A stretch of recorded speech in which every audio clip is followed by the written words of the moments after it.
George Christie Jr., known to some for a time as Dirty George, former president of the Ventura, California charter of the Hells Angels, hands down the world's most infamous and largest motorcycle club with over 6,000 members and 467 chapters across 59 countries.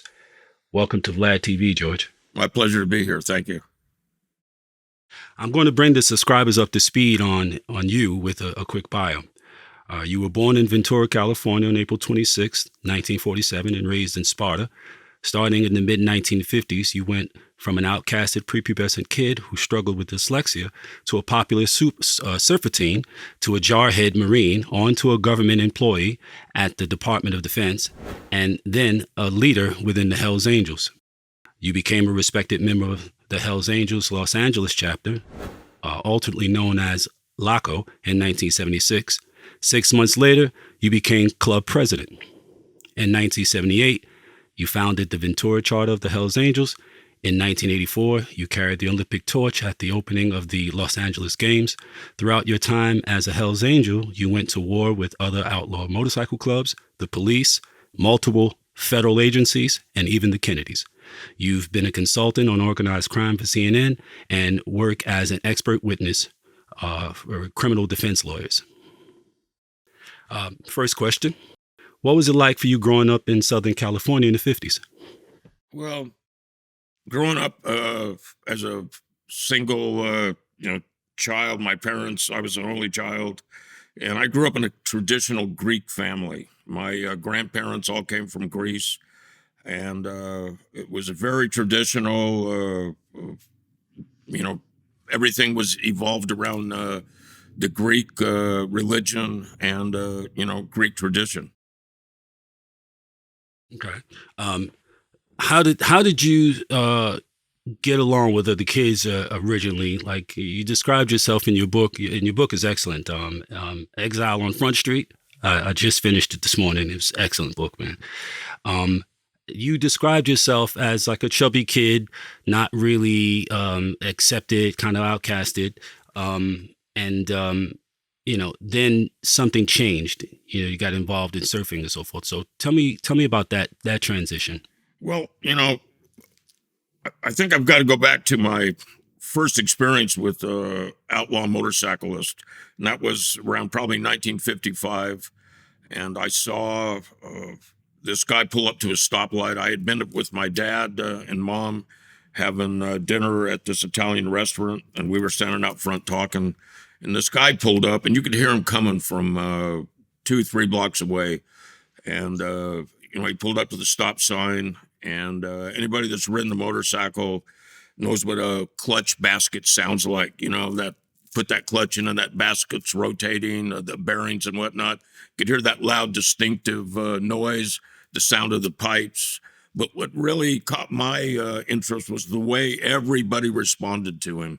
Everybody was somewhat intimidated, including my dad, I believe. First time I ever saw him that way.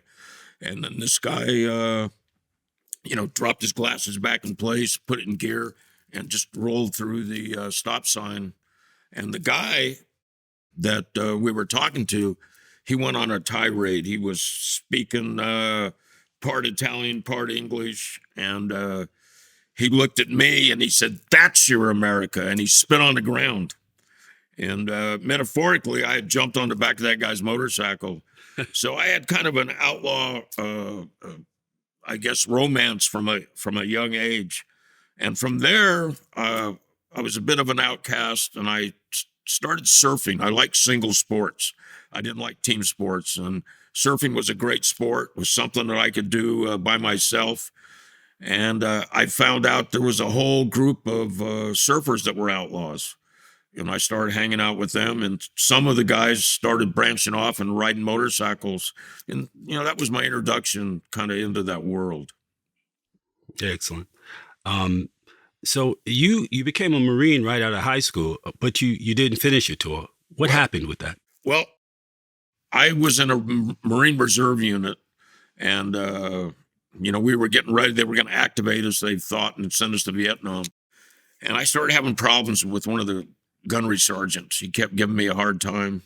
And ultimately, I challenged him to a rifle duel. and I uh, I got court-martialed. And I knew this guy was full of it, and I kept telling the guys in the platoon and my particular squad, I go, "This guy's full of shit." And so I called him out. He ran off the rifle range. Of course, I got court-martialed, went down to Camp Pendleton. That's where they told me to report for active duty.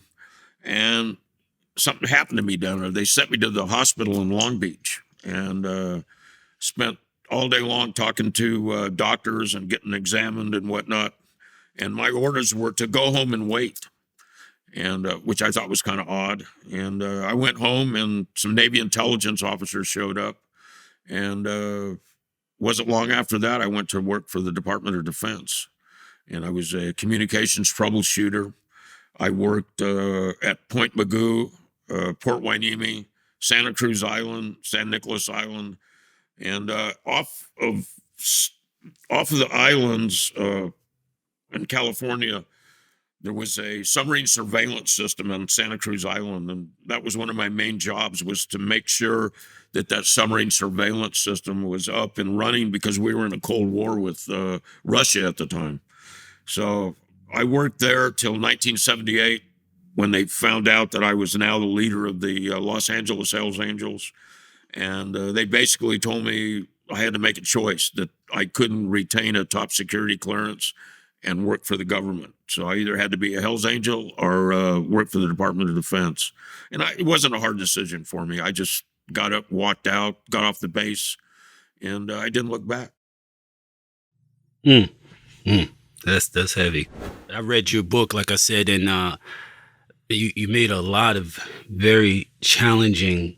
I think for some people would have been like impossible. The choices that you made, in terms of where you would direct your dedication and your time and your attention. Um, do you ever regret placing the Hells Angels before your family and a government job? Well, I recently started a podcast, and one of the episodes I focused on that. I talked about the night I got voted in the club, and I walked into the clubhouse. Old man John, who was the leader of the Los Angeles Hells Angels, close friend of mine and my mentor, he called me into the meeting room, and I walked in there, and Hells Angels lined the walls. They were all checking me out, and he basically asked me. He said, "Are you ready to do this?" And he gave me the opportunity to back out. I guess that's what he may have been alluding to. I didn't even think about that. I was on board 100%. And he said, "From this point on, we come first. Your family's second. Your wife's second. Your mom and dad are second. Your kids are second. We are number one." And, I accepted that responsibility and that vow. And I got voted into the club that night. And, no, I didn't look back. I have no regrets. I guess you could say the Marine Corps instilled that discipline into me, and I carried it on into the Hells Angels. So, I was 100% into the Hells Angels, on board with the Hells Angels. And, you've read the book, so there was some exploits that were very risky. And, although I was cautious, I never had any second regrets doing anything. Hmm. Respect.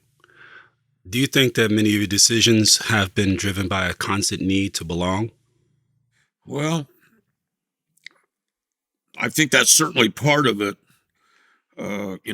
Being in an organization like that, you become part of a family and a group. And I found that, my childhood, I came from a very strong minded family, a lot of unity, a lot of love.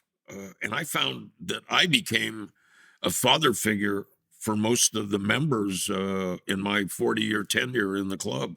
I was the Patreon, so to speak, of the family I created. So, there was a lot of dedication there, a lot of commitment. And I expected that out of my members as well. I didn't ever ask them to do anything that I wouldn't do or I hadn't done. You know, I was kind of I led from the front, and although I'm no longer part of that organization, I have my own things I do now, my wife and, my children, and I still lead from the front. I don't ask them to do anything that I wouldn't do myself. Right.